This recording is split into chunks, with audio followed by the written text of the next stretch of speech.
Welcome to my Days of Our Lives official channel. I hope everyone is having a wonderful day. Before we begin, please hit the subscribe button and give this video a thumbs up. On this episode of Days of Our Lives, Roman throws Eric and Nicole a farewell party, Andrew attempts to support Teresa after she calls Tate in tears, and Abe makes an offer to Kayla and Marlena. Tate is distraught about an article about his mother's arrest when Holly arrives at the cabin. She apologizes profusely. She does, however, have excellent news. Maggie will be her roommate in Salem. And alarmed in the cabin, Tate shows Holly his phone. Teresa is visited by Andrew in the interrogation chamber. She's prepared to hear his words of disappointment and his readiness to reject her. But he's not there for that reason. "I came to express my pride in you." Not because she committed crimes, of course, but rather because she accepted responsibility and gave herself in. Roman drapes a Bon Voyage banner at the pub, sandwiched between balloons behind the bar. He jokingly asks Jude, who is pushing a stroller, for guidance. Entering, Kate discovers that Eric and Nicole are relocating to Paris. Marlena worries to Kayla in her office that Everett is pretending to integrate. Abe stops over to let them know that he and Kate are in Salem making Body and Soul. He asks them to perform the main roles because they are the exact replicas of the original actresses. They pass, as much as they would love to assist him. Kate sends out a note to everyone about Eric and Nicole's farewell party. In Marlena's office, Kayla and Marlena cautiously purse their lips at Abe. Nicole assists Eric with his packing at his room above the pub. She believes whatever she leaves behind will be burned by EJ. They discuss Holly living with Maggie in Salem. Nicole finds it difficult, but she must let Holly live her life so that she may concentrate on living hers with Jude and Eric. They've been anticipating this for a very long time. If she is dreaming, she wonders. Eric tells her that she's not. She offers slyly, "Can you pinch me just in case?" Eric's concept is superior. He leans her back on the bed, gives her a kiss, and turns down the lights. Tate regrets all the falsehoods Teresa told and the people she wronged at the cabin. However, she won't be monitoring him going forward, at least. They won't have to keep hiding around either, as Holly's mother is relocating to another continent. However, Tate is concerned about his father, particularly if he learns that Aaron is at lacrosse camp rather than him. He will therefore have to spend the summer at the cabin. They both think it's kind of interesting to snoop about. At the cabin, Holly and Tate embrace, holding one another's faces as they kiss. Given that the fraud was carried out abroad and that Victoria was returned soon after Teresa abducted her, Andrew offers to try to work out a compromise while they are being questioned. He doesn't think her extradition from Greece will happen. Although he cannot guarantee that Da Mera will pursue it, Nicole's hatred of her could be an advantage. Shane calls as they are reminiscing about a time when, as teenagers, Teresa took the fall for something Andrew done. Andrew's phone is answered by a tearful Teresa. Nicole and Eric laugh breathlessly in bed, discussing how they technically committed adultery even though they don't feel bad about it because they aren't high on biscuits. Nicole and Eric express their love and turn somber before sharing another passionate kiss.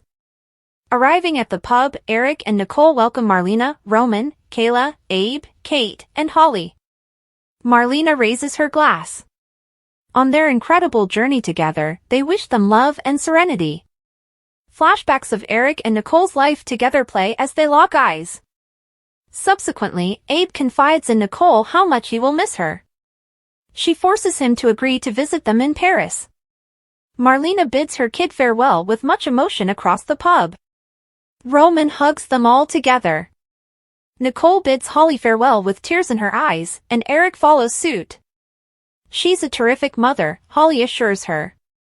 She is pleased with the way she has responded to all of her losses. Nicole wishes for her to lead a wonderful life and is also proud of her. They embrace, tears welling up in their eyes. Teresa phones Tate after ending her call with Shane. She tells him not to, even though he offers to visit her immediately. She wants Andrew to know that even if they can't come to an agreement, she'll be all right. She's happy that he put in a lot of effort at lacrosse camp and accepted responsibility for his errors. She turned herself in part because of the example he set for her. He claims he has to tell her something while crying. She wants to start by saying that she is fine with him meeting Holly after he returns. She is incredibly devoted to him. He is proud of her and really loves her. She hangs up and Andrew returns somberly. Finally allowing herself to cry, Marlena does so after Nicole and Eric depart the pub. It's good that they're together, according to Abe. He goes on, art imitates life, just like on Body and Soul.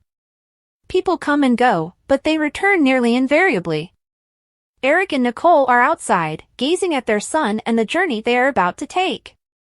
Eric asks, "Are you ready to go?" Nicole declares, "I've never been more ready." After sharing a kiss, they move Jude's stroller aside. "You're worried I might not be up for it," remarked Gabby. "I refuted that statement," Ava objected. Ava was reassured by Gabby that she could manage the burden of her brand, given her experience running DiMera.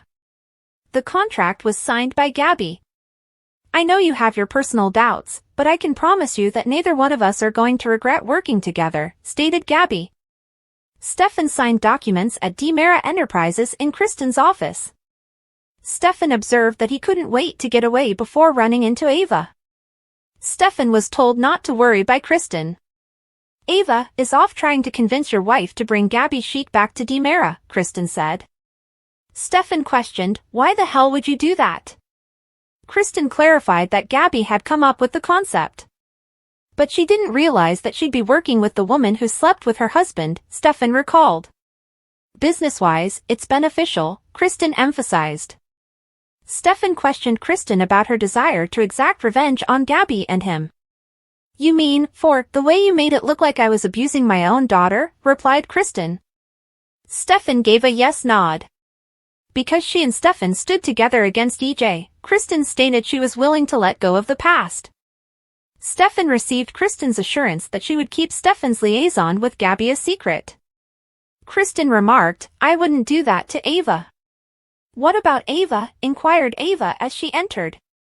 Kristen clarified that she had told Stefan of Ava's collaboration with Gabby. "It's official," Ava declared, setting the document down on Kristen's desk. Kayla and Stephanie talked over brunch at the pub. "I really thought that Teresa had turned a corner," Kayla stated. Stephanie concurred. Kayla was informed by Stephanie that although she had consoled Alex following the wedding, he had been a wreck. When Kayla inquired about the likelihood of Stephanie and Alex rekindling their romance, Stephanie emphasized that their relationship was over. "That's right. You and Everett are back together now that he's been released from Bayview, right?" replied Kayla. Stephanie said, "That's history, too, actually." Everett had informed Stephanie that he wasn't prepared for a committed relationship, Stephanie clarified. "That's understandable. He might just want to focus on his mental health," stated Kayla. Stephanie acknowledged her disappointment while agreeing. "Everett is a great guy, and I'm going to miss him. Even if it seems he won't miss me," Stephanie stated. According to Stephanie, Everett had been glad to call it quits. Kayla inquired, "What are you talking about?" Before Kayla arrived, Stephanie told her about her chat with Everett. Stephanie stated, "He was so cold and so dismissive." Kayla advised Stephanie not to be offended by Everett's actions. "I'm sure it is just really disorienting to be back, you know?" Kayla replied. Stephanie concurred. "I'm glad that Everett is himself again. He deserves to live a life he chooses for himself," Stephanie stated. Kayla conveyed her admiration for Stephanie. Kayla groaned, realizing her break was ended. Thanks for watching. If you like this video, so please don't forget to subscribe my channel and don't miss any update.